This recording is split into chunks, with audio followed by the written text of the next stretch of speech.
Hello, everybody. We Rabbit here, and welcome back to the Otaku Overload podcast, episode 33.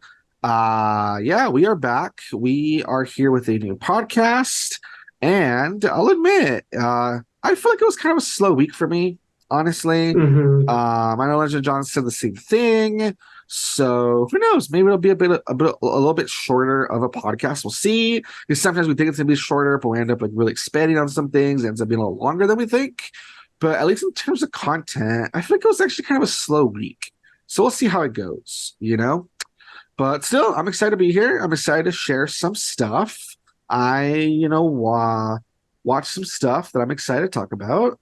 And I know Legend Jonathan was excited about some of the stuff he did. Yeah, So we are here and we are ready to go.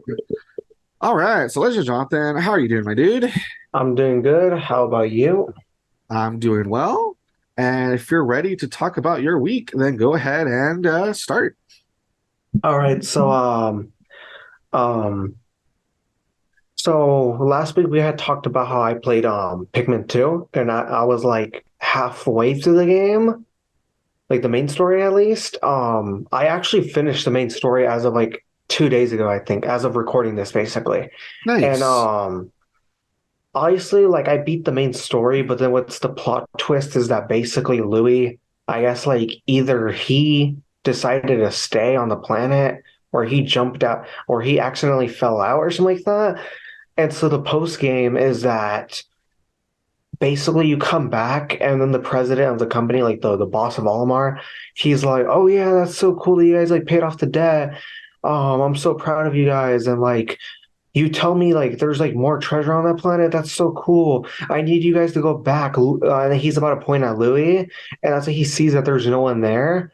And then that's when he's like, wait a minute, you left him there? And then that's when Olimar's kind of like explaining that like, I don't know what happened to that dude. I guess he like decided to ditch. And the president's like, well, I'm coming with you then. So yeah, I'm in the post game area now. Nice. How would you compare it to the first game? Comparison, I feel like I said last time, I feel like this one would be more like last time I said like the other one was like a high rating too.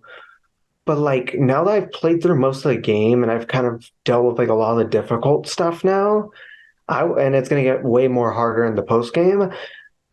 Like instead of it being like a 10 out of 10, I would give it at least like a 9 out of 10.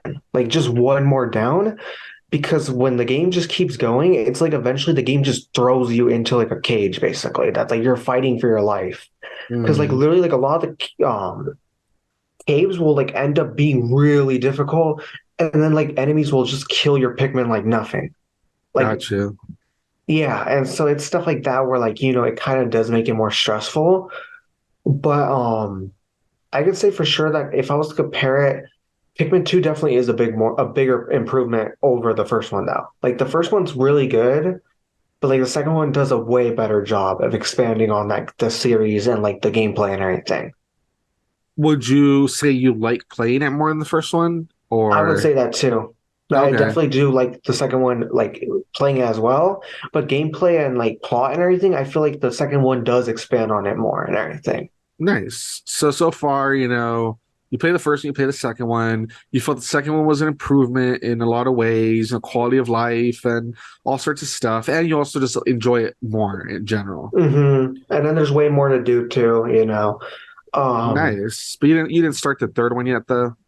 I'm probably gonna start the third one after I like finish this post game, which I feel like this post game might not take that long since it didn't take me that long to play the first and second game, like the main stories. So Yeah. I think that by the time we have we like get on to the next podcast, I think I'm probably gonna already have started like Pikmin 3 probably by then. Nice, nice. Oh, that'll be Hmm. that'll be cool. That way you can keep telling us, leading up to the fourth one, what you think of a third one. Do you what? How do you feel it improves over the first and second one?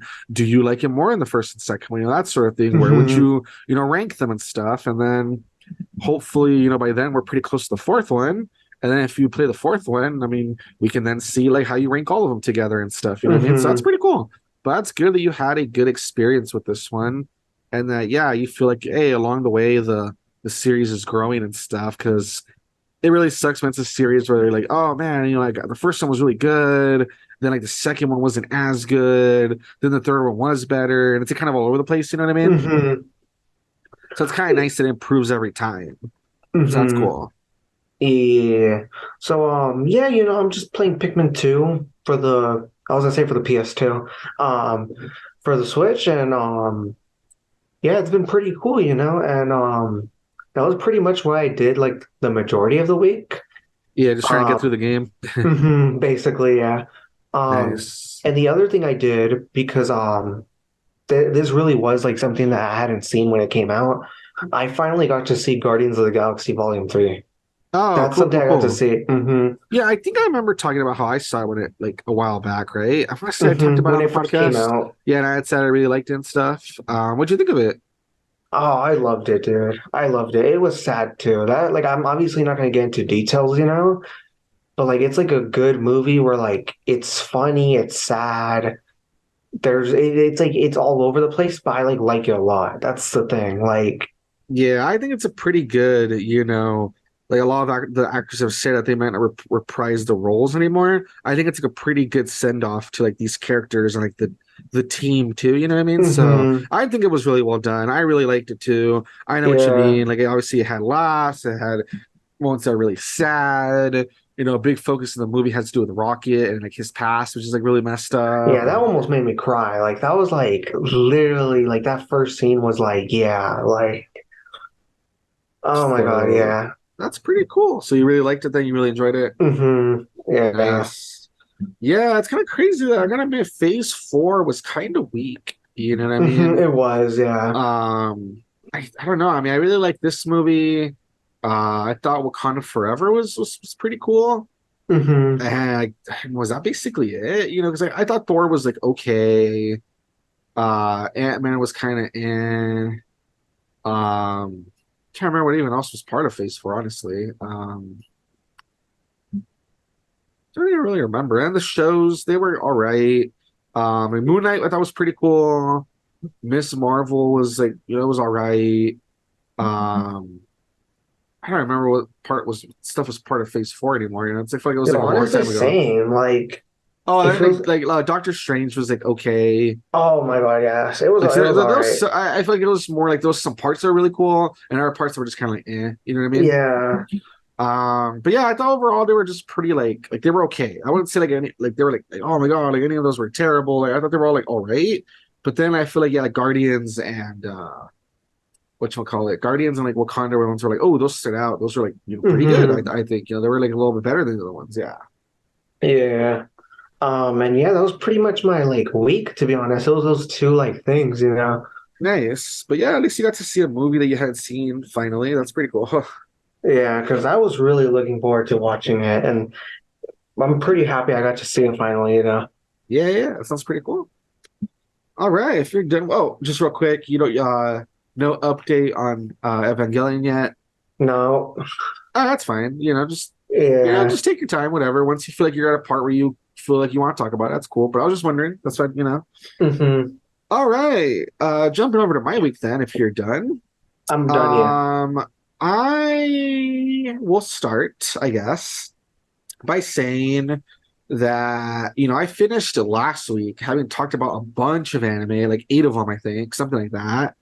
And I was like, okay, cool. This anime season ended. There's a new one starting. We'll see how the new one goes.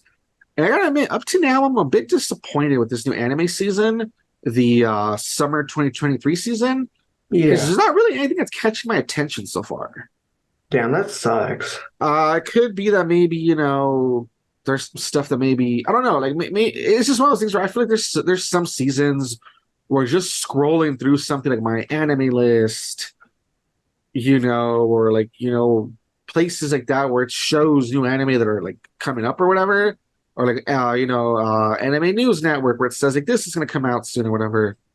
I feel like there's some seasons where I just see stuff that like I see like a picture, like an image of like the anime and like the title, and I made like a little description and like grabs my attention right away. Like, ooh, that looks interesting, and Hmm. like, ooh, that looks really cool, or like, ooh, I wonder what this one's about. So far this season has not happened. So maybe I'll just have to wait. Maybe we'll just have to wait. I'll just have to wait to see what the buzz is. Maybe there'll be something that'll grab my attention eventually. But at least as of right now, out of the stuff that's come out, because some of the anime, there's quite a bit that have been out. I mean, some already like hit on episode 2 already, and yeah, nothing's really caught my attention, unfortunately. So I have to see. Maybe as we get deeper into the season, like I said, maybe I'll just have to wait to hear the buzz. But yeah, compared to other seasons, I feel like so far there's not really much that's grabbing my attention. So I did watch one that I thought was kind of interesting, so I'll talk about it in a moment. Before that, though, I want to say that yeah, to finish off the last anime season, because you guys remembered I had said there was one that wasn't done yet from the spring 2023, and I'm like, I was kind of a rebel. It wasn't Yeah. over yet, so it finally finished, and so I'm gonna talk about it. Even though it's like it finished late. So jumping into Insomniacs After School, that's the one that ended a little late.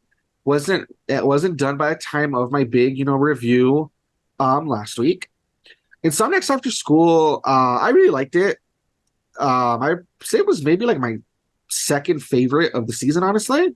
Probably after Oshinoko, because Oshinoko was just like really surprising and had a lot of potential. The way it started was really crazy, and it was just like. And then I think this is like my second favorite, probably. And yeah, this one, for anyone who doesn't remember, I talked about it like a while ago when it first started. This is Hmm. the one about how there's this high school student that he has trouble falling asleep. He's an insomniac.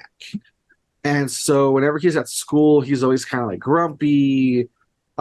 He's always, kind of, I don't know, quiet. Not that he doesn't have friends. He has like some friends and stuff, but he's just kind of he always seems kind of out of it because he's always like really tired. And he's always trying to find like, I guess, places to fall asleep around campus. Like usually I think if I remember, like he falls asleep during lunch instead of taking lunch because like screw it, he's always really tired. And we Yeah. don't really know why he's an insomniac, but we just know he's an insomniac and he's dealing with that. So one day, we see that there's supposed to be an astronomy club observatory. So it's an observatory they have at the top of the school, and it's supposed to be part of like the old astronomy club, but it's abandoned. And he hears something about like people are like, oh, there's like a ghost in there, blah blah blah. And he hears that people are scared of going there. So I guess he gets the idea that might be a good location to sleep, I guess. To his surprise, though, when he gets over there, he sees that there's like a combination lock that's been like picked, I think, or something like that. So that kind of surprises him, but he goes in anyway. And at first, he thinks that he sees like a ghost because like there's this girl in there totally totally scares the crap out of him.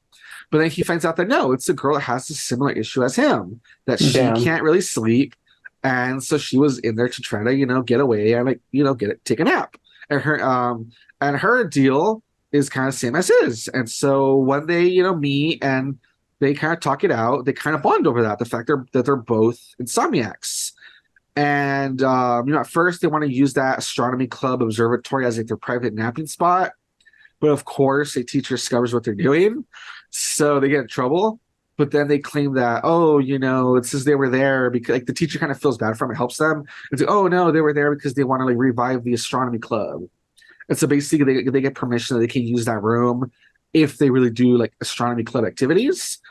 And since they're insomniacs, it's perfect for them because they get to stay up, at night and, look at the stars and look at like the different planets and take pictures and stuff.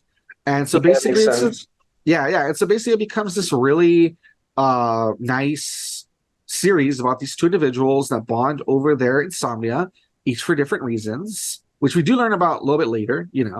And it's about how they bond over their insomnia and how they feel like comfortable when they're around each other to like, actually fall asleep. And it's about how, there's like a romance between them. It's about them reviving the astronomy club, falling in love with like the astronomy stuff and taking pictures and falling in love with one another and, growing as people, all that good stuff. And it's a really cute rom-com slash, you know, slice of Slice of life, life. I guess. And I really Yeah. liked it. I thought like the characters were really interesting. Their relationships like really well done. As you learn more about them, I think they're pretty interesting when you see like why they each have insomnia. Um, yeah, it's just really, really good. And I just really like their chemistry and stuff. And it's just a very fun anime, very lighthearted. There is a bit of drama here and there. There is kind of some, I guess you can say some, what do you call those? Some death flags, Yeah. unfortunately. And if people have read the manga, oh, apparently they could go some places where it's like, uh-oh, I hope it doesn't have a tragic ending. But at least, as of now, it hasn't had anything. And even with like the death flags, the characters are still very like sticking together and stuff. But I don't know. We'll have to see where it goes. I don't know if it's gonna get a second season. If not, I'll probably keep reading the manga because I'm really interested in the story. But I think it's really good. Like I really recommend it. Like I said, I think the characters' chemistry is good. I think the visuals are really good. I think the story is like really well paced and stuff. I know some people are complaining because like, oh, they did, when they adapted it, they moved stuff around and did this and that, blah blah blah. So obviously, people who are purists, they had some complaints. But as someone who hasn't read the manga, I thought it was really good. So, Nice. yeah, I really enjoyed it. It was 13 episodes. It was called, once again, Insomniacs After School, also known as Kimi Somu. Sometimes that's just, they shorten the Japanese name, so it's like Kimi Somu. That's what it's So I think called in, the synonym. yeah, in Japanese. And yeah, it was really good. And I'd said it before, but yeah, High Dive's really stepped it up. This was a High Dive exclusive. So stuff like Nice. this and Oshinoko and some of those other ones I mentioned, they're all on High Dive. So High Dive's really stepped it up with getting the licensing to a lot of like the really good series. Hmm. So, unfortunately, if you don't have High Dive, you would have to sign up for it. But like I said, High Dive is like not that expensive, and I think it's worth it because it has like a lot of good series. Like they're really doing good with their library. So 13 episodes on High Dive. It's called Insomniacs After School, also known as Kimi Somu. And yeah, it was probably my second favorite of the season. Like I would easily give it like a 9 out of 10. Really enjoyed it. Like I said, I think it's really interesting. And I really hope it gets a second season. I don't think it's been like said yet if it'll get a second season, Yeah. but hopefully it does. If it doesn't, I will probably, Just you read the know, manga. yeah, I'll probably keep going with the manga, but I'm still like holding hope that hopefully we get a second season because that would be really cool to see more of the story. Because where it ends, it's definitely feels like it's just like the first layer. It's just the beginning, you know? Yeah. Yeah. Nice. Yeah, yeah, yeah. Now jumping to the new season. Like I said, not many things have caught my attention. There was one that I thought the little visual, kind of caught my attention because of the characters, the colors were kind of interesting. And then I read the little description and it seemed cute enough, I guess. So I checked it out. And I guess I'm glad I did. I wouldn't say it's like the best. Or actually, no, I think it might be a little too early to judge it, actually, because it is only the first episode. Yeah. But what I guess I'm trying to say is like, it didn't blow me away with the first episode, but it seemed cute enough. And I guess it has potential is what I'm trying to say. Yeah. It's a series called The Girl I Like Forgot Her Glasses. Like some of Damn. the titles just make me laugh sometimes. They're like really funny. Like, what? Like, like, okay, I guess. But yeah, it's called The Girl Like Forgot Her Glasses. Japanese, it's Suki na Koga Nagani wa Wasareta. Yeah. Yeah, that one doesn't have a little synonym, so it's like the whole name. So Suki na. If you can remember that, you can probably look up the rest of it. So Suki na. And yeah, this one, only the first episode is out so far as of the time of recording this. That's what I'm saying. I'm kind of wondering where it'll go with it, honestly. But basically, the whole premise of this one is that there's this kid. His name is Kaide Kimura, and he has a girl that he has a crush on. Like literally, as he's walking to school, he says that there's a girl he has a crush on. He's always noticed her, and it's this girl that her name is Mai. I guess that's how you say her name, Mai. And it's this girl with kind of like pinkish reddish hair that wears glasses, and he always thinks that she's really cute. He's had a crush on her for a while, but he's never really talked to her. He's always been kind of shy about it, blah blah blah. Then he gets a chance to finally like engage with her, I guess, because there's a day where he notices that she comes to school and she doesn't have her glasses. Instead, she's just kind of like squinting and looking kind of angry and just kind of like staring at him. And he knows it's because she doesn't have her glasses. And she says that she forgot them or something like that. And so basically the whole day he just helps her by, letting her like read his textbook and helping her with, I don't remember what he helps her with, but like, he helps her with like her textbook. He helps her. I think that she accidentally falls asleep during like class. So like he like lies to the teacher that, oh, it's because she's like reading really up close, which wasn't a lie. When she was trying to read the textbook, she almost looked like a pug when they're trying to sniff. Like they get really close to like, Oh yeah, they get really close. yeah, she got like super close to the book. It was really funny. So when she falls asleep, he tried to like lie to the teacher for her. Then during dodgeball, during like gym, he tried to protect her by standing in front of her. Didn't work because they instantly like just hit him with the ball and he was out. But it was still pretty funny. He tried to protect her. And then I think as they were going home, she accidentally like got his shoes from like the shoe locker. So he helps her by getting her shoes, and he even ties her shoes for her, blah blah blah. So he does all sorts of stuff for her during the day. And I think it happens for like a day or two, if I remember correctly. So like the first day she forgets the glasses. The second day she says that she accidentally stepped on them when she got home. So he helps her for like 2 days straight. And she keeps saying that she's trying to remember his face, but she's having trouble because she's squinting at him. But then finally, like on the third day, she like looks at him and she really like looks at him up and down a lot. And she's like squinting at him. And she goes like, so that's what your face looks like or whatever. And she kind of like runs away. And then he finds out that's because she finally got contacts. And so that's what I'm wondering. Like, okay, he formed a bond with her. Obviously, she was like really grateful how he helped her, this and that. And it's supposed to be labeled as like a little, rom-com thing. What I'm wondering is now that she has her glasses or at least she has her contacts, like where does their relationship go from there? Because obviously the whole thing isn't going to be about her never having glasses and him like helping her. It's not going to be about that from what we can tell. So I'm kind of wondering like where will this go? So that's what I'm saying. It feels like it has potential, but it's not like the first episode blew me away, as you can see. Like it was cute. It was an interesting premise, but now that she has like her glasses and stuff, it's kind of like, I wonder where this is going to go then, because obviously it's not going to be like, a series about him helping her all the time. So I wonder where their relationship will go. But it was cute. I liked it. I thought it was interesting. I enjoyed it, and yeah, I thought it was fine. And it's one of those things where I do want to see, where it goes. I probably will talk about it if I watch the second episode. Yeah. I'll probably talk about it next week because, this is like what gets it started, but what's the actual plot going to be? You know what I mean? Like, I'm wondering now that she has those contacts or she's going to get new glasses, what will be the excuse for them to keep like talking or whatever? Will it just be like she's like grateful? I think someone as a friend, or like, what's going to happen now? Because I doubt she's going to keep losing her glasses. So, she's going to lose her contacts, and then she's going to get a monocle, and then she's going to lose the monocle, and the guy's going to keep helping her. And she's going to get little goggles, and then she's going to lose the goggles. Oh my God. And then she's going to get hit by a car, and so she'll go blind, and so you have to like guide her around. Yeah.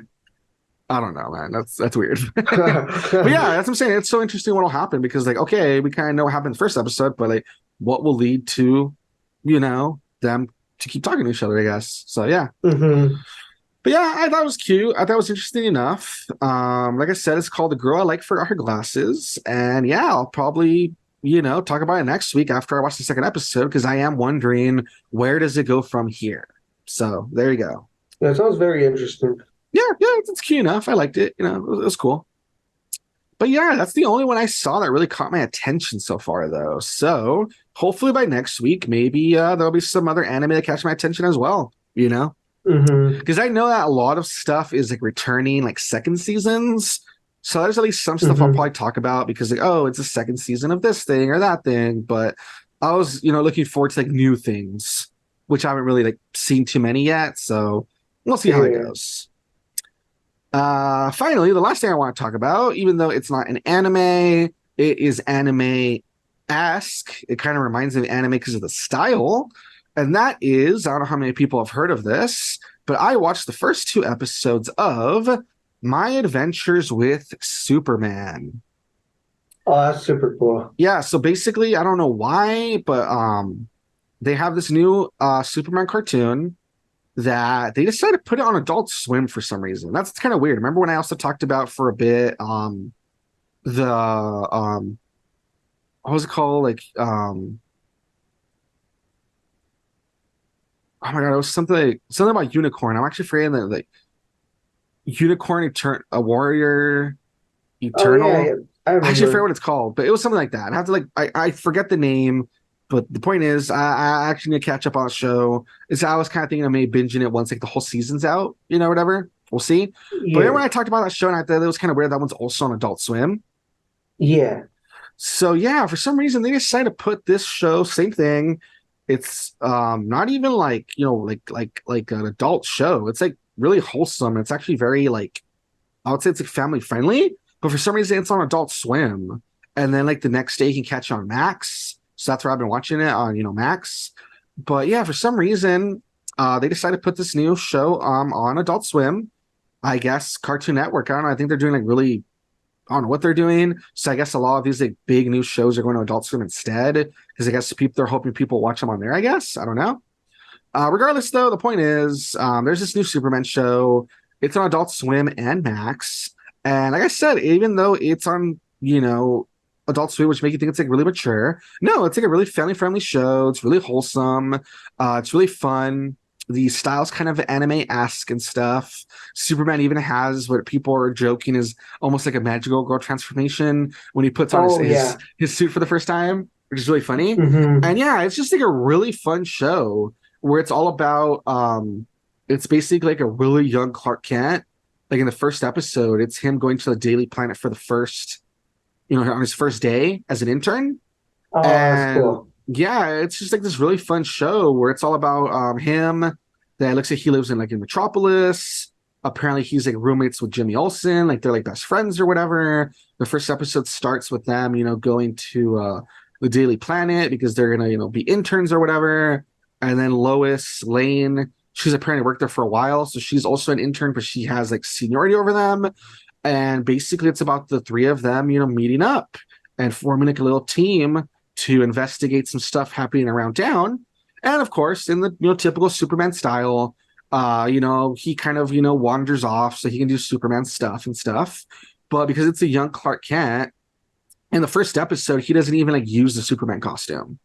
He barely Hmm. gets it from the spaceship, that he landed on. He barely gets it in the second episode.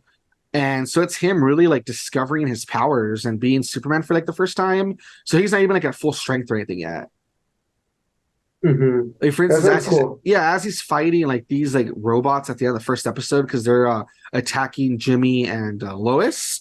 Like he actually like is getting tired and stuff, and the robots are actually kind of like beating him up. And it's like in order to save Lois, that's where he like taps into his powers and like really sends like a robot flying like the way you expect Superman to. You know what I mean? Where like a punch sends it like flying like thousands of feet or whatever. Yeah. Oh, because of how, yeah. Yeah, so it's That like sounds super cool, so actually. it's him like barely like finding out who he is and like barely testing out his Superman powers. So it's like a very very starter Superman, which is really interesting. Yeah, that sounds And very yeah, interesting. it's kind of cool. And the first two episodes too, it shows flashbacks to him. In the first episode when it starts, he discovers his powers for the first time when he saves a lady and a baby in a car that have like a car accident. That's like the first time he like uses his super speed. And then he discovers his flight for the first time. Then the second episode it shows when he like tries to go to his spaceship that he was like where he landed. He tries to go for the first time, but as a kid it scares him, so he comes back and is an adult now. And his father shows him the destruction of Krypton and stuff, but he still doesn't really understand what it means or anything. So it's really cool. It's like a Superman origin kind of, or like Hmm. like I said, it's just a very young Clark Kent in the city, starting his job at the Daily Planet and meeting Lois Lane for the first time and really discovering his Superman powers like really slowly and who he is. So I thought that was really cool. It's like a really interesting take where it's not like a Superman who's like a veteran or anything. It's like, nah, he's still really new to it and he's discovering who he is, which I thought was really cool. And yeah, it's really cool because like the friendship between Superman and Jimmy Olsen is like really, really cool. You can see that they're really best friends, like they live together, they're best buddies or whatever.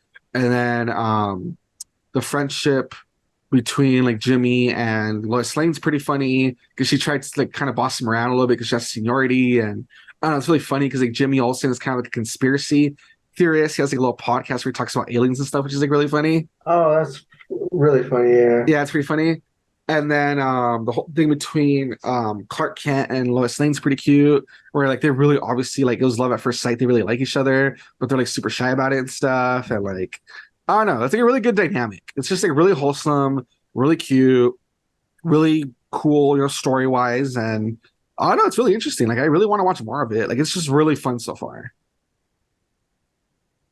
Yeah, that sounds very interesting compared to the other Superman cartoons, especially because the other ones kind of just jump in where, Superman, Clark Kent's just been Superman for like a long period of time by then. Hmm. And then there's episodes where they're like, yeah, this is what happened.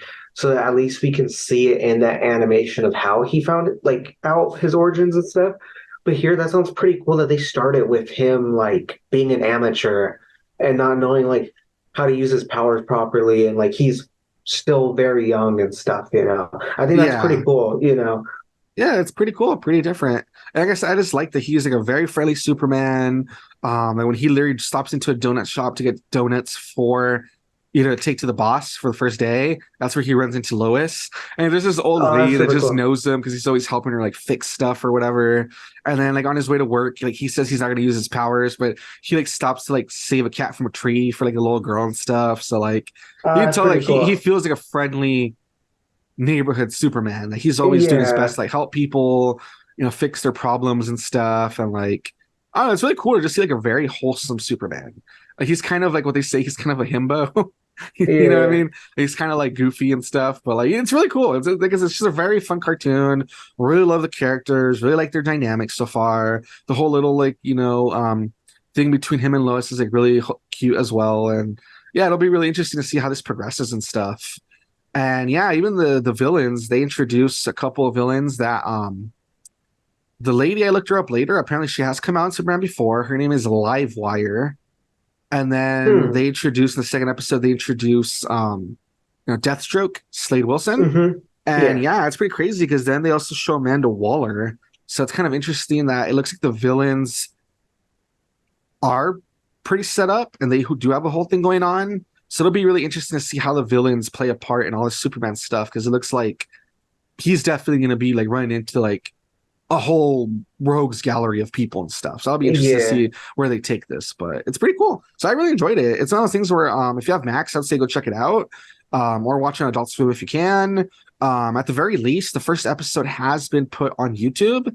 So everybody can at least watch the first episode. But yeah, if you have the ways to see it, I would say watch it, like support it, because I think it's really fun, and I really look forward to seeing more because it was really fun. I really enjoyed it. I thought it was like a really interesting take on Superman that it feels fresh, but it feels like kind of old school at the same time, if that makes sense. Hmm. Yeah, that was the same feeling I was getting based off of what you told me. It feels like it's like that classic Superman thing, but then it feels like the blend of like it being more like modern and stuff. So I felt that kind of too. Yeah, yeah, yeah. The only thing I was wondering is because you know how a few times now there's been that coincidence of like, oh, the guy who voices Superman also voices Sephiroth. The Sephiroth, yeah. Yeah, so this time it's the guy who voices Superman here. It's apparently a guy who plays a guy in The Boys. Yeah. Yes, if anyone's seen The Boys, it's the guy who plays Huey. I think that's how you say the name. Yeah, Huey, right? Huey. He plays Superman. Hmm. So I was like, oh boy, I can't wait for him to voice Sephiroth at some point in the future. Because there's always that overlap. I'm like, oh It's boy. always that overlap where it's always like I mean, it's happened almost twice. every So like if it happened three times, that would really be funny. oh yeah, like Superman was voiced by like the same person who voices like Sephiroth. It's kind of weird that happened three times now. Okay. It's happened twice. If it happened three times, that would be like really funny. So I was like, That's oh what I'm saying. boy, Like, yeah, it yeah, I happened. can't wait for him to, voice Sephiroth in the future at some point. Yeah. But there you go, guys. My Adventures with Superman. Like I said, if you can watch it, I say watch it, support it. I think it's really good. I hope it doesn't get canceled because WB's been really crazy with all their animated stuff. Hopefully it survives because, like I said, I think it's really fun. And from what I've seen, a lot of people, unless they're like the really edgy, like Zack Snyder people, they're like, oh, they made him too like family friendly, and like, oh, this and that. Most people seem to enjoy it because, like, that's what Yeah. Superman is. You know, what I mean, he's supposed to be this down to earth, goofy guy saving people, so it's fun. Yeah. You know. Especially like remember that comic where like he fought a skunk for Batman? Oh Like god, it's like that. Like, bruh, like come on, yeah, all guys. those like silly moments from like the freaking golden age or whatever, silver age, whatever. Yeah, it's like, yo, like y'all need to like chill. Like, Oh my god, for real, right? That reminds me of all the covers where he's like torturing Jimmy Olsen. yeah. Like the one where he won't give him any water in the desert, what was it? And the one where he's like getting a present for him, he's like burning it with his like his laser vision and stuff. He's just being addicted to Jimmy Olsen. I just remember that. Yeah. Oh my god, poor Jimmy Olsen. At the same time though, Jimmy Olsen's like kind of like people don't expect it. He's kind of a big dick G. He has like his own series, which like to have his own series despite being a sidekick, but he's That's like pretty actually cool, gotten yeah. with like a lot of like ladies that are like way above his league. Yeah. So I mean, he's best friends with Superman, gets with all ladies. I don't know, man. Has his own He's series. That's pretty yeah, crazy. yeah, he has it going on at the same time, you know. So good for him. Yeah. Oh my god. Alrighty, that's it for my week. So, like I said, hopefully next week we'll see if more anime come out. You know, fingers crossed there's some more stuff. Because if not, I'll have to I guess go into my list of stuff that I've missed or want to catch up on if it's like a slow season, which isn't a bad thing, but you know, we'll just have to see. It Hmm. just feels like a very big contrast compared to last season that I felt was like stacked with good stuff, you know. Yeah. That aside, though, getting into the news, I have three news stories. Each of them is interesting in their own way. However, while the second and third ones I would say are kind of positive, this first one, unfortunately, is kind of a bummer. It's a bit more on the negative side. So, as the title of the article states, former Rare dev say there's not an audience for a new Banjo-Kazooie. Oh my God. Yeah, I heard about that. Yeah, you're the one who actually told me about this. I remember you told me Yeah. about this. And then later, as I was looking for news stories, this popped up. I'm like, oh yeah, we talked about this. So basically, as it says, I'll read like the first paragraph. It says, while discussing Banjo-Kazooie's 25th anniversary, Grant Kirkhope, a composer who worked on a ton of Rare games in the past, said that he doesn't think there's an audience for Banjo 3. And then a little farther down, it says, uh, considering how long it's been since Banjo-Kazooie have had a new game and the fact that it's the 25th anniversary of the series this year, many fans hope that a new Banjo-Kazooie might be announced during Xbox's summer showcase last month. Sadly, as we know by now, it's because it's actually just typos. Sadly, as we know by now, that didn't pan out, and everyone hoping to collect Jiggies and Jingos is going to have to keep waiting a little while longer. Yeah. So yeah, unfortunately, I mean to be fair, it does say that it's the former devs, so not even like the people that currently work at Rare. So you never know if they have different ideas. But I unfortunately do think that they have a point. I can. While yeah, I was gonna say while I do think there's an audience, and I mean just look at how many people got excited At about him being a Smash. Banjo-Kazooie. Yeah, being at Smash, even though I think there's a lot of people that are excited, nostalgic, whatever, and I do think there's an audience. I think that they are right in the sense that unless it's on Switch, which why would Microsoft release on Switch if, Rare belongs to Microsoft? I Yeah. think they have a point. I don't really think people would buy a Banjo 3 on Xbox, unfortunately. Yeah. I wouldn't see that either. Yeah. So it's one of those things where even though like you kind of go like, what do you mean there's not an audience? There's a ton of people that are dying to play it or whatever. Number one, I think that they have a point because yeah, if it's unless it's on Switch, I don't think people are gonna buy it on Xbox. I think that's a very that's a good point. I I think mean, the look at. landscape's really different. Even though Microsoft does okay with, like there's platformers on there, obviously, like look at how well something like Hi-Fi Rush did on there. That's like a Hmm. platforming slash, like hack and slash or whatever, like a rhythm, sort of thing. Even though that's very different from the usual thing you get on Microsoft, which are like let's say like shooters or like those big like open world games or whatever. Even though it's different, I just don't know if something like Banjo-Kazooie that's like a mascot platformer. I just don't know, honestly. Yeah. And the second thing too is that unfortunately, even when people say that they're really excited for something, they don't always support it, which is like really annoying too. That's another thing too. Yeah. Like people will say like, "Oh my god, I wish such and such series would come back," and there's been instances where people will be like, "Okay," and they'll make like some sort of like a follow up, and then people just don't buy the damn game. Hmm. So like Or I they like kind play it and then they're like, I hated it, and oh, it doesn't feel like the old one, this and that. I rather play the it's like, old ones, well, and then they're you all should like have expected it to be new. it has to be different somehow. I don't know. People are weird, you know what I mean? So I kind of see what they mean, even though it's one of those things where I would love to see a world where there's a Banjo 3E or some sort of continuation to the series. I get what they mean. I just don't think it's going to happen. Once again, these are former devs in the article talking about it, but you know, I think they have a point. Like, I don't see Microsoft doing a new game, and Hmm. Rare, they've been busy for the longest time with the games that they've been working on. So it feels like they're not really going Yeah. anywhere. So I just think that, yeah, unfortunately, I think you're right. I don't think we're getting anything. It's one of those things where I wish someday, I mean, Microsoft and Nintendo seem to have an okay relationship. It would be kind of cool if Hmm. someday Nintendo could somehow buy the rights to the characters, That would be pretty cool. because that's probably the one series that would make the most sense for them to buy. Because something like Perfect Dark, which is also supposed to get, Perfect Dark's supposed to get some sort of like a remake or whatever in the future. I feel like that could still kind of potentially do okay on Microsoft, on Xbox, because it's a shooter. So I could see that being fine as a Microsoft property. And that's something that Conquer, I don't really see Nintendo wanting to do. Anything involving that anymore. Yeah, not really. I feel like the reason something like Bayonetta, which is mature, works is because it's Platinum that makes it. Hmm. It's Platinum slash like Sega-ish that does it. Nintendo's happy to publish mature games, but I don't really see them like making their own. Hmm. So I don't really see them like wanting to buy the rights to Conquer. Like, who would they give it to? Unless they were Yeah. to like give it, like I said, once again, to like Platinum or something.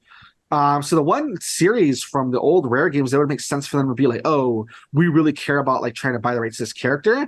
Yeah, I could see it being Banjo-Kazooie, but Hmm. I don't know if that'll ever happen. So until maybe like Nintendo buys the rights, I just I don't really think we're gonna get a new Any game, follow up? unfortunately. Yeah. Yeah, which is unfortunate, but let's see what happens. Obviously. Yeah. That's kind of funny that I'm talking about the whole thing about buying the rights to characters because that actually ties into our second news story. So, as our second news story says, Trigger shared more about the new Panty and Stocking with Garterbelt. So, I don't know how many people know because I've seen a lot of people, even though this got announced a while back, some people missed it. But if back in the day you ever watched the anime from 2010 called Panty and Stocking with Garterbelt, which was this like really raunchy anime that was making fun of the style of Western cartoons, especially like Powerpuff Girls with like the chibi style. Hmm. Um, yeah, the first it had like only one season and ended on a cliffhanger, and then after that, it just lay dormant for like the longest time. And fans were Yeah. kind of upset because it just had like a cliffhanger, and it really felt like what's the studio doing? I can't believe they would do this to us. Not that long ago, there was an announcement they were going to have a second season, which is really cool. For anyone who missed that, yeah, there's gonna be a second season. It's supposed to come out sometime this year, so probably by the end of the year, which is pretty cool. However, as the article is alluding to, yeah, they finally released more information about the series. So if you look through the article, there is a trailer, like a little promotional trailer that they showed, where I think it's mostly old footage from what I can tell. I think it's just like mashups of like Yeah. the old footage, but it does show some new stuff. There's some stuff I definitely think it looks like it's new. And so it definitely has like a little promotional thing talking about how it's coming back. They talked about how they're going to have some figures. So that's pretty cool. So there's some figures, of the two leads of the series, which that's pretty cool. And the last thing that they shared, which is really interesting, is a lot of people are wondering how Trigger was going to make this, because even though a lot of the people who like make up Studio Trigger came from Studio Gynax, which is the one that made a lot of the stuff like, Panty and Evangelion. Stocking and, the old Fooly Cooly and, stuff like that. Even though Trigger feels like a spiritual successor, it's still obviously its own company, right? It's not the same thing. Hmm. The rights still belong to Gynax. So a lot of people are wondering, oh, I wonder what happened that Trigger's able to make it. Or is it like a co-production with the Gynax? What happened? No, apparently they announced that they actually acquired the rights from Gynax. So that's really cool. That is pretty cool. And I'm saying that's really funny that ties into like our previous story because we're talking about like, oh, buying the rights to the characters, this and that, blah, blah. And yeah, it makes sense that they would want to because same as the whole thing with a Rare Nintendo, I mean Microsoft and Nintendo and stuff, Trigger could buy the rights to some of these other characters, but some of the stuff, it's kind of like, why would they? Like Gurren Yeah. Lagann, it's done. Why would they want to buy the rights unless they want to make like a sequel or something? But Gurren Hmm. Lagann had a really good ending, so there's not really a point. And some of their Yeah. stuff is like that less known, whatever, blah blah blah. But it always made sense for them to buy the rights to Panty and Stocking because it's something that was left on a cliffhanger. So it's kind of cool that in that style, like what I'm saying, where it would be kind of like Nintendo buying the rights to Banjo-Kazooie so they could make something new with it. That's what Trigger did with Gainax. They bought Panty and Stocking, and they're finally giving people a second season. So that's really cool. That this is like one of those examples where, like, hey, best case scenario that people were hoping for actually happened. So that's really cool to see. Yeah. So that's pretty exciting. I don't know how many people are hyped. I know I'm hyped. I'm hoping the second, slash new season is good. I always thought that this was a series where, like, even though it's like really raunchy and like really low brow, and it's like has like a lot of gross out humor, and it's like, it's just like it's like one of those series that's like really strange and out there. I still Hmm. thought it's like a really good series because Gainax and Trigger, they're known for making some stuff that can be pretty out there, but they know how to make like really interesting characters and like really good like action and like hype moments and stuff. And it's one of those things where like, yeah, even though it's really weird and it doesn't really have like a lot of plot, near the end of like the season, it kind of started connecting some stuff and going to some really hype places.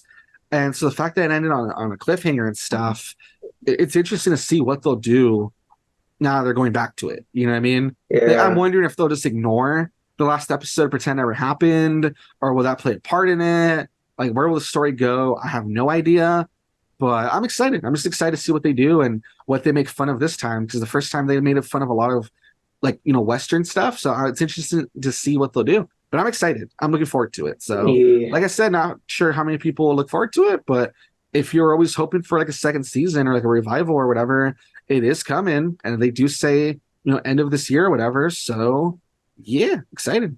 Yeah, because that cliffhanger was pretty crazy. So like it is true. Like, are they gonna ignore it probably? Or are they just gonna like continue the plot from there, you know? Because it You would know. totally be like in character for them to just ignore it, pretend it never happened, or like hand wave it away as like, it didn't matter. I can see them Yeah. doing that. They could do that to just like mess with the people. But Yeah, if they yeah. don't, it'll be interesting to see how they integrate it. Mm-hmm. Alrighty. And finally, the last news story, also having to do with anime, is a really interesting one. I don't think anyone saw this coming, but at the same time, it's like, why not? I'm actually looking forward to this. I think it sounds interesting. As the title of the article states, Warner Brothers Japan and Wit Studio unveil original anime series Suicide Squad Isekai based on DC characters. So that's right. It's a isekai starring the Suicide Squad. Yeah, that sounds It's pretty lit. Yeah, and they have a trailer that shows Harley Quinn and Joker super animate up.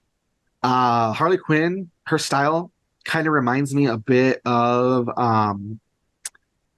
it kind of reminds me of Toga a little bit from My Hero Academia, kind of. 'Cause she has Yeah. like the little like pigtails going, and she looks really young, honestly. She looks almost like a kid, which I'm sure she's not supposed to be a kid. I mean, Joker looks really young too. I think it's just the anime style. They look like they're like really young. They look like Hmm. teenagers, but I doubt they are. But yeah, they show Harley Quinn. Obviously, she's all animate up. They show Joker, who looks super weird. He's like an anime pretty boy with like shark teeth looking dude. It's super weird. But yeah, it's this Suicide Squad isekai where as you're watching it, it shows basically Harley Quinn and Joker on the run, from police and stuff, and they're like attacking people, and I don't know. And then somehow they just end up in the past. It shows them like fighting some like pig looking creatures and like some knights and stuff.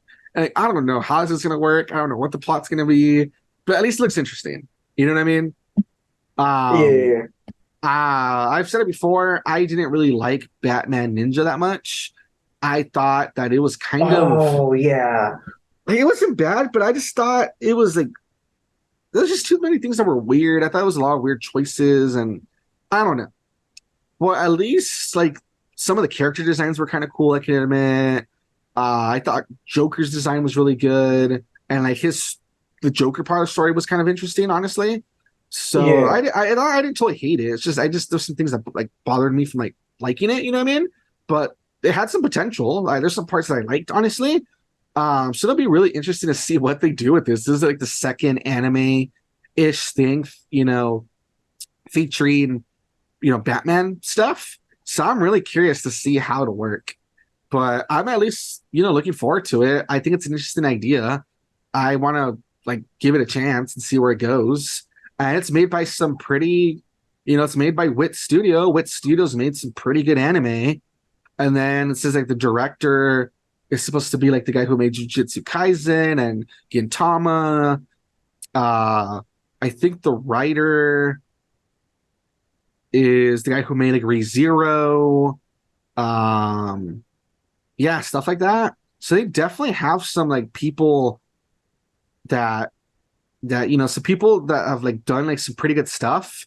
They have them working on this. So it's like, okay, it's not just like some small studio. It's not just some nobody's trying to make this. It's like a lot of like people that have done some good stuff all teaming up to put this together. So like I said, at least until proven otherwise, I'm excited for it. I think it sounds interesting. And yeah, I'm gonna watch it. I want to see how this goes because it's just such a weird concept. But like, why not? I like when they Yeah. experiment with stuff like this. Like, why not? Yeah. Yeah. So yeah, I'm excited. I think it's like a really weird one, but like I said, I will check it out when it comes out. What I'm wondering is, did it say if it was a movie? Hold on. No, it says anime series. Huh? Yeah, anime series. So I don't. It's gonna be a series, not a movie. Because at first that's what I was thinking too. I'm like, wait a minute.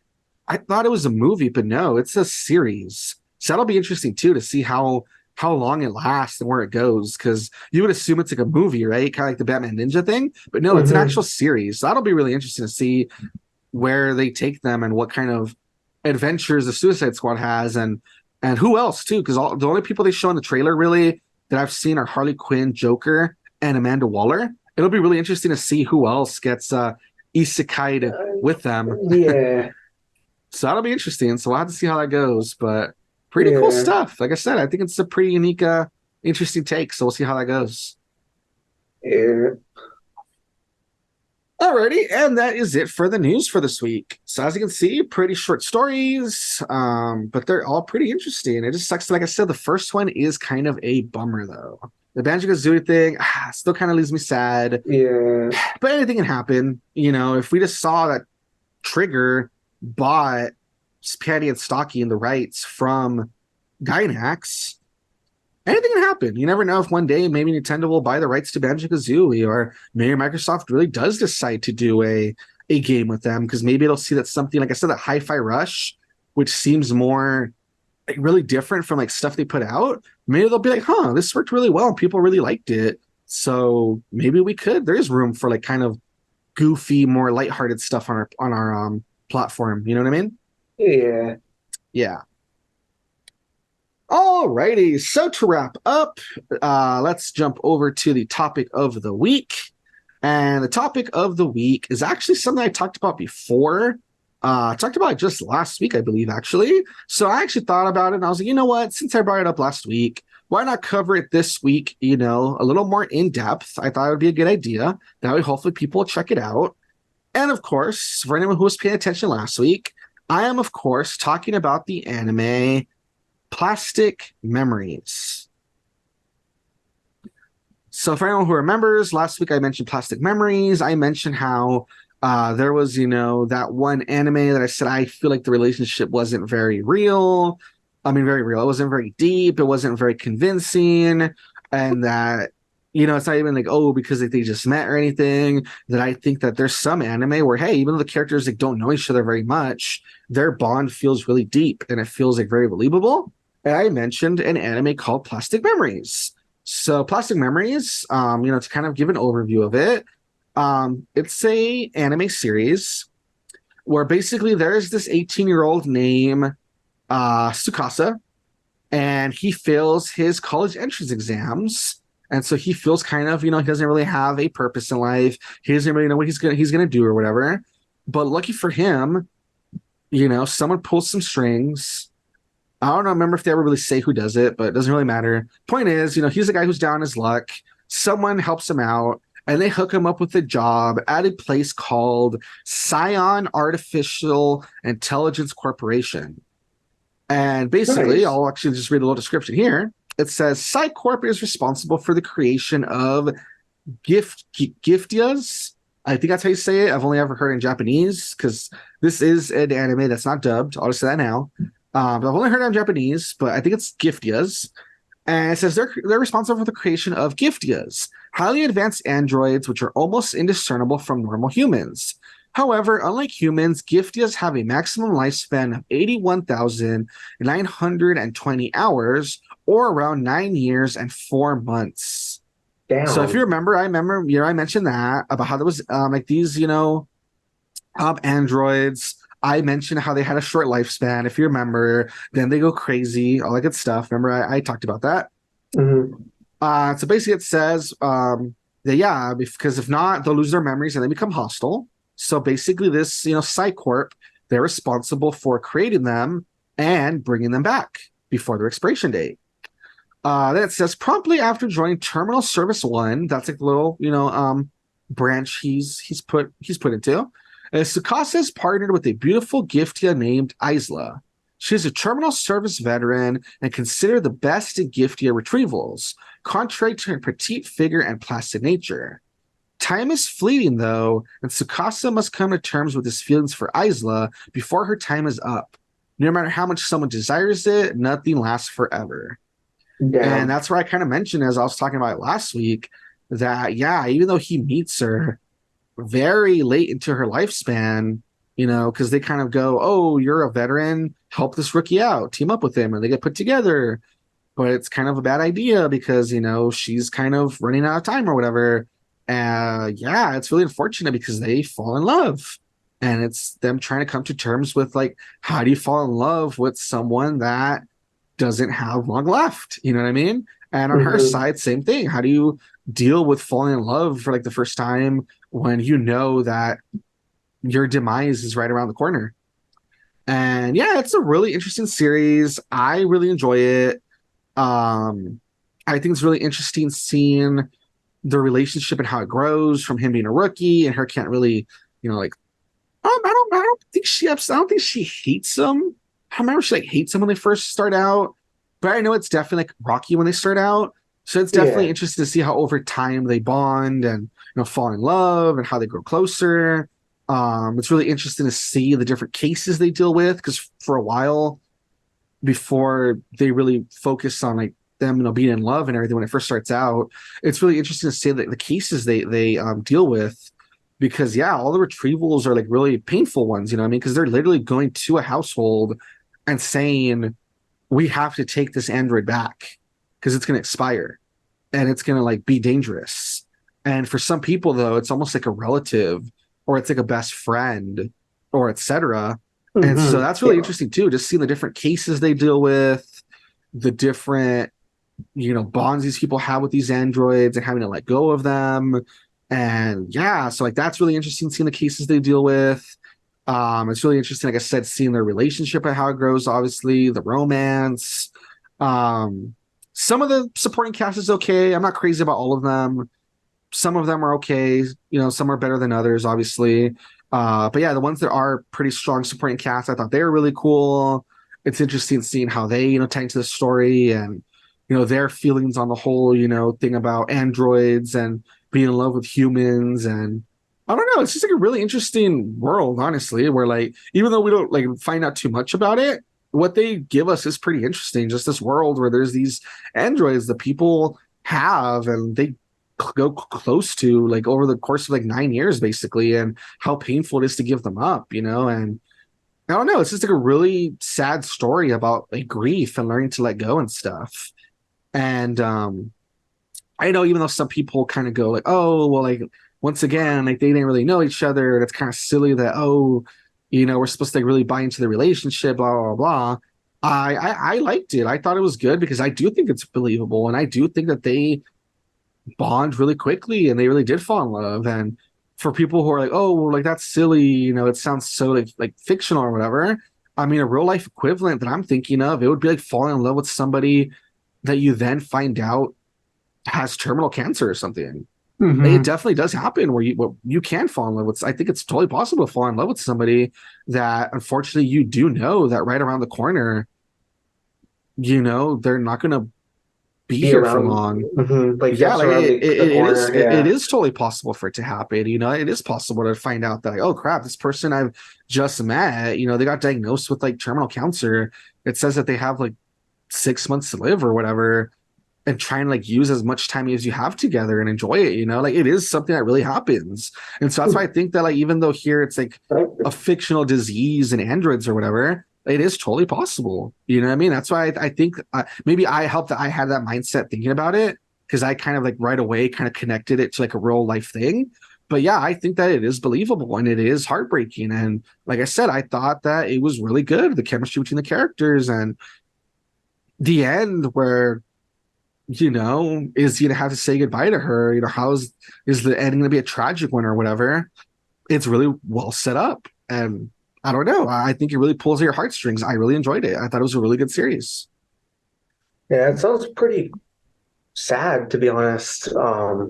And I feel like the way you explained it, I can see why for you see it the other way, that most people are like, oh, it feels like too like rushed, like they're like the fact that they barely even know each other. But like if you find out like a person has like very limited time and you and that person have like a connection, like I feel like you and that person might rush the stuff too. You know what I mean? Like you and that person might be trying to like put so much time and effort into like a relationship because it's like, oh, well, we don't have that much time. How are you going to take our time? And it's like, well, we can't. That's unfortunately the problem. We can't take our time. So we have to kind of like, do it quick, like get to know each other quicker, spend more time quicker, going out more. So like at the same time, I can see why like people are like, oh my God, it feels more rushed. But like you can tell like the plot is trying to show like, well, yeah, because like she's an android that's gonna expire soon. Like, you know. Yeah. Um. It's not. That doesn't mean that as much as I enjoy it, doesn't mean that it doesn't have its issues. Like I said, I feel like some of Yeah. the supporting cast was kind of annoying, or like it would have been better if they weren't even there. They're kind of cringy. There is some convoluted stuff. Like, I mean, it's what leads to them bonding more. But for instance, like, oh, because you guys are partners, you two have to like live together, and shenanigans ensue or whatever. So I mean, there's some stuff like that's kind of like okay. It feels like plot contrivances or stuff that's kind of silly or cliche or like tropey, right? So it's Yeah. not perfect. There's some stuff that kind of makes you roll your eyes, or there's some stuff that maybe would have been better without it, or etc. I'm not gonna say it's perfect, okay? Yeah. But still, all the same, I still enjoyed it. I still felt it was pretty heartfelt.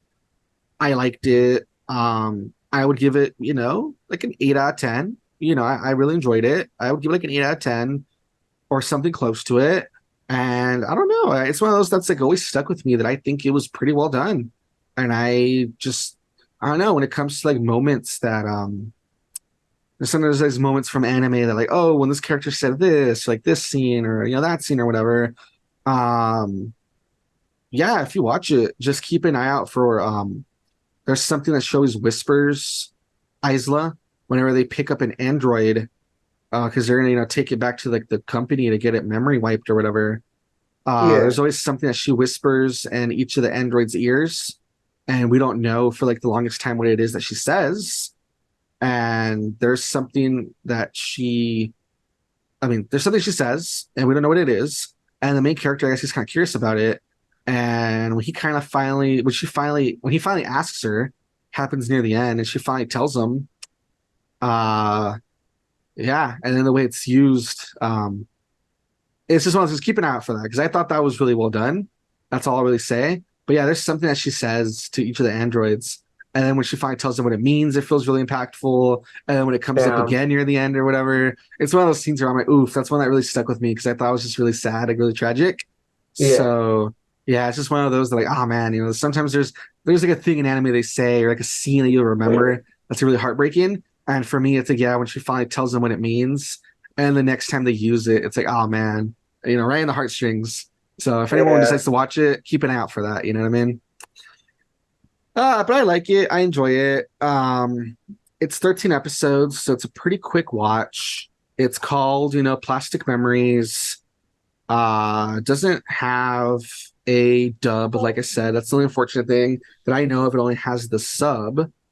Um, but yeah, you can watch it, I believe, on Crunchyroll or um Funimation. That's what it says here. I'm looking at the my anime list because that always like tells me where you can watch it. It says you can watch it on Yeah. Crunchyroll or Funimation.